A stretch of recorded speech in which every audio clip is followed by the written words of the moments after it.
A ceasefire has been in place in Syria for several hours already, with no reports of major violence received so far. But mutual distrust in the rebels' refusal to guarantee the end of hostilities means there's no concrete guarantee either side will avoid firing the first shot.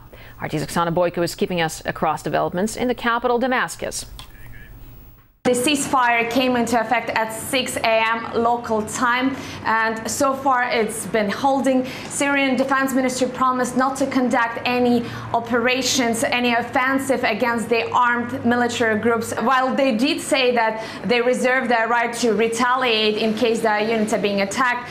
As for the Syrian opposition, it hasn't released any official statement yet, but what we are hearing from various members of various opposition groups is that they are going to respect the ceasefire, and they promised not to open fire if the regular army indeed silences its guns. Damascus has obviously been spared the destruction and violence that has ravaged some of the northern areas of Syria, but the stress of violence is still present in your daily life. People have to think twice about where you park your car, and they try not to do that in front of the government offices or police precincts. Young people are looking for ways to avoid being drafted into the army. The economy is getting harder. The cost of living is increasing. Jobs are scarce. Many people here in Damascus are now saying that we can discuss political changes later on. The first thing that should be done is to stop violence.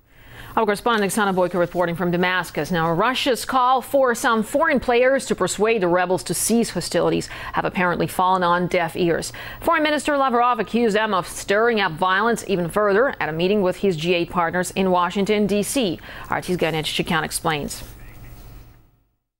The G8 ministers are meeting at a very important juncture. It's the fate of the UN and Arab League envoy Kofi Annan's peace plan that is now at stake. The Syrian government says they're committed to the plan. Russia's stance remains the same, and that is all parties must lay down their arms. It's important to note that the Syrian opposition hasn't come up with a common joint response.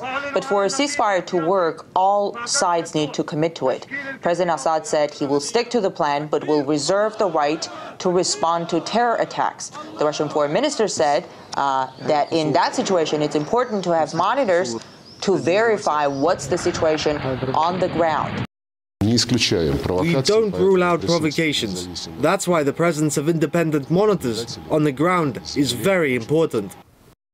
As far as the rhetoric between the U.S. and Russia, it's tense, to say the least. Secretary of State Hillary Clinton said Russia's refusal to support, quote-unquote, constructive action by the UN Security Council on the crisis in Syria is keeping its president, Bashar al-Assad, in power.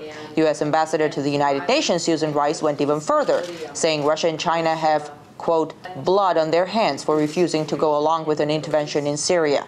There are policymakers here who are very pro-intervention, and they tend to blame Russia for all that's happening in Syria, at least in their public statements.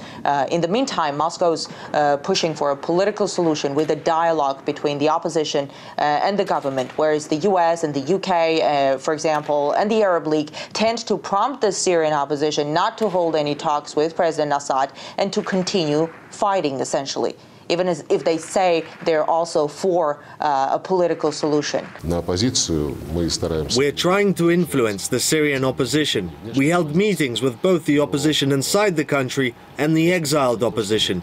But it's absolutely clear that some of our international partners tell them different things and prevent the opposition from making any concessions.